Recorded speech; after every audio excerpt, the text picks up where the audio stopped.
ladies. So today we are talking about the very sexy topic, night sweats, and why you can perhaps have night sweats. A lot of women do. Unfortunately, I myself have been suffering from night sweats. It took me a while to figure out like what was going on, but I finally figured out what was going on. I was like, well, you do hormones for a living, so probably you should try to take care of yourself. What's up, sister? How's it going? So this is just a quick video of 3 reasons why you could be experiencing night sweats, what's going on, the mechanism of action in the body, and then what you can do about it. All right, so the first reason that you could be having night sweats is number 1, you're either approaching perimenopause or menopause, or you're about to start your period. Hey Kurt, it's another ladies topic on hormones today, but good to see you. Oh, thanks sister, I love you. So the number 1 reason why women are going to experience night sweats is because of a drop in estrogen levels, all right? Estrogen levels are gonna fluctuate all throughout the month. Emily, Nicole, good to see you guys, hi. But specifically, they're going to fluctuate right before your period. So that week of PMS, what happens is progesterone levels should rise, but then estrogen drops out. And the drop in estrogen affects your hypothalamus. Your hypothalamus is in your brain.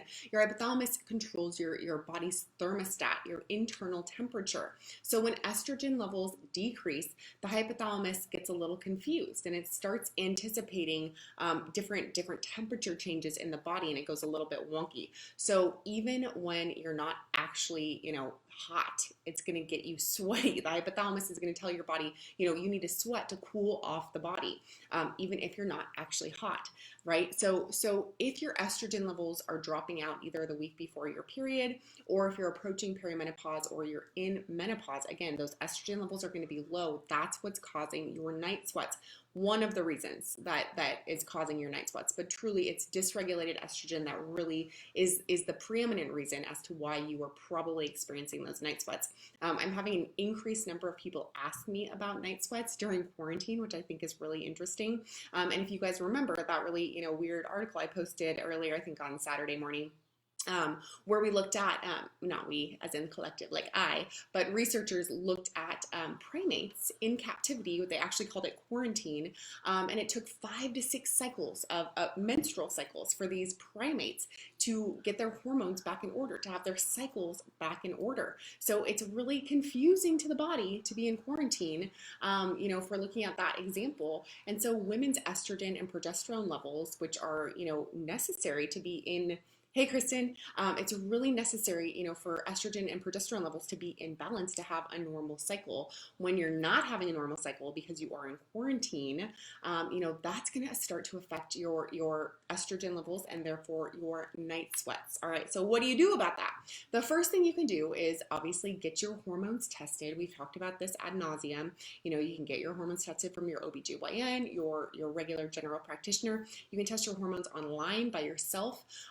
That's a little bit harder to do, but you can, and more expensive, but you can do that. Just look at like yourlabs.com or labs.com or something like that. And then you can also run a functional lab test through somebody like me, a Dutch test, a saliva test, some way to look at your estrogen and progesterone levels.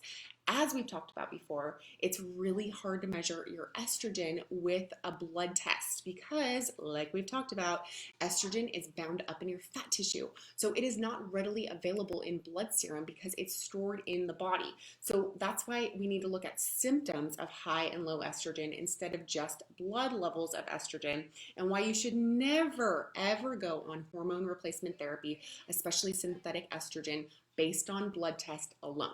All right, that's my little soapbox there. So again, what do you do if declining estrogen levels are causing night sweats? My favorite thing and what's worked for me is 40 milligrams of black cohosh right before bed. Now, black cohosh is a root.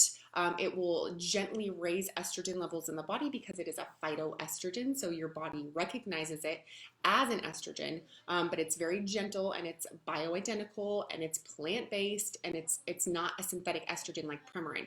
And I only recommend it at a very low level, 40 milligrams at a time. Please do not go over that. They sell it in like 540 milligram capsules. You don't need that much black cohosh. You can always titrate up, but I always recommend starting low and slow, okay?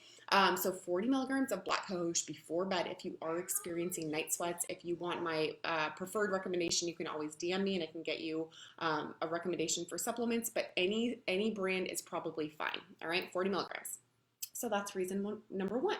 Declining estrogen levels or wonky estrogen levels, hey Kim, can be causing, and Alexis, nice to see you, can be causing those night sweats. Okay. Reason number two that can be causing your night sweats is dysregulated blood glucose. All right, what does that mean? It means your blood sugar is weird.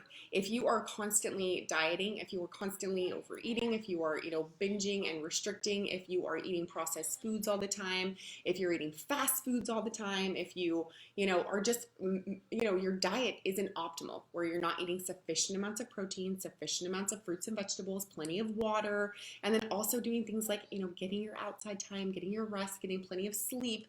If basically you're not taking care of yourself, Anna and Kylie, good to see you guys. If you're not taking care of yourself, your blood sugar could be affected. You want to keep your blood sugar, fasted blood sugar between 70 and 110 nanograms per deciliter. Easy to test with a little pinprick. You can get a blood glucometer, I think is what it's called. Glucose measurer. You can get it at, on Amazon. You can get it at Walmart. You can get it at CVS. They're between $40 and $60, and you can test your blood sugar. You want to keep it in that really tight range of 70 to 110. If you're dipping low, you're hypoglycemic. If you're over, you're hyperglycemic. Neither one of those are good. And really a 40, nanogram difference is a big fluctuation. Hi, Tiffany. So make sure that you keep your blood sugar levels tight. How do you do that? Protein is key. Protein is number one. Now, some of you are plant-based. That's fine. You could do a plant-based protein, especially if you're a blood type A. You're gonna actually function better on plant proteins. But if you're a blood type O, an AB, or a B, you're going to want plenty of good animal protein in your diet. 1 to 3 times a day, 20 grams or more. That's about a palm-sized serving of protein that you're getting throughout the day. Now, if by some happenstance you weren't able to get enough protein during the day, hey Christy, then you're gonna wanna make sure that you're getting protein right before bed, a protein-based snack right before bed. So that's, a little bit of lunch meat, a meatball, chicken apple sausage, some nuts even would be fine. And then pair it with a little bit of carbohydrate. So like half an apple, half a banana, 10 baby carrots. Getting your protein and your carbohydrates and a little bit of fat right before bed will balance out your blood sugar. And if your night sweats are due to imbalanced blood sugar, that should take it right away, all right? Now, any of these, sort of fixes are not going to be quick fixes. You're going to have to figure out that it's going to take you, 2 to 5 days before you see a really good night's sleep without the night sweats. Sorry, my daughter is distracting me, waving to me. She goes out to do her workout. But if it's dysregulated blood sugar, then balancing your blood sugar throughout the day and a protein-rich snack before bed will help you not have those night sweats. All right. Now, the third reason you could be having night sweats is because you're overindulging during the day, all right, or during the evening. And really what I'm talking about is drinking too much alcohol right before bed. It'll put you to sleep, but you will not stay asleep. And as your liver works hard to detoxify that alcohol, you'll wake up between the hours of 2 and 4, you'll be sweaty, and you might not be able to get back to sleep. Hi, Jennifer. So this tends to happen a lot with women, especially around perimenopause. A lot of us could have like a lovely 2 glasses of wine, 3 glasses of wine, whatever, in your 20s and your early 30s, and it not affect your sleep. But once you have declining estrogen levels and also other hormonal fluctuations like increased or decreased progesterone, dysregulated cortisol, and you're just getting older, your body is not going to be able to work as efficiently at clearing out that toxin. Really is what it is. It's a fun toxin, but it's a toxin. Clearing that out of your system without getting you all sweaty. Okay, so as your body detoxifies that alcohol, it is going to wake you up with night sweats somewhere between the hours of 2 and 4, and a lot of times will not be able to get back to sleep. So what I'd recommend is making sure stick to 1 glass, 1 big glass, or 2 small glasses. Try to end your alcohol consumption by 7 or 8 o'clock. Drink plenty of water after that. and then take 2 vitamin C. That's something that I like to do. I know my sister-in-law loves to take B12. So those are 2 things that you could take to kind of mitigate the effects of that alcohol, because I know we're all in quarantine and we're probably drinking more wine than we should.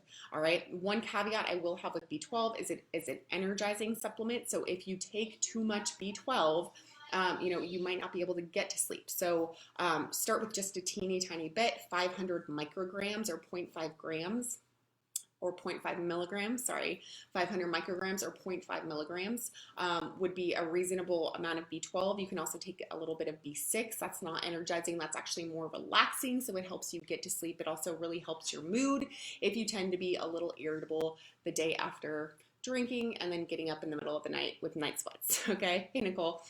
So those are my 3 tips for, really banishing your night sweats. Okay. The first thing is, number 1, test your levels, but you probably have declining estrogen, and that's going to affect your hypothalamus, which is going to affect the way your body processes temperature fluctuations. So that is probably the real reason most of us are experiencing night sweats if we have not experienced them before. The second reason is dysregulated blood glucose. So work really hard on optimizing your nutrition throughout the day so that it's not waking you up at night. The third reason is overindulging in, processed food, sugar, or alcohol. Your liver's got to work way too hard. That classic liver qi detoxification time in Chinese medicine is between the hours of 2 and 4 a.m. So that's the reason you're probably waking up between 2 and 4 a.m. Your liver's working really hard. You've overburdened it during the day. Like we talked about, really kind of tamper down on your drinking, finish it earlier in the evening, and take a couple of antioxidants like vitamin C before you go to bed. Drink plenty of water. Those are my top 3 ways. Hey, Joanna and Trish, good to see you guys.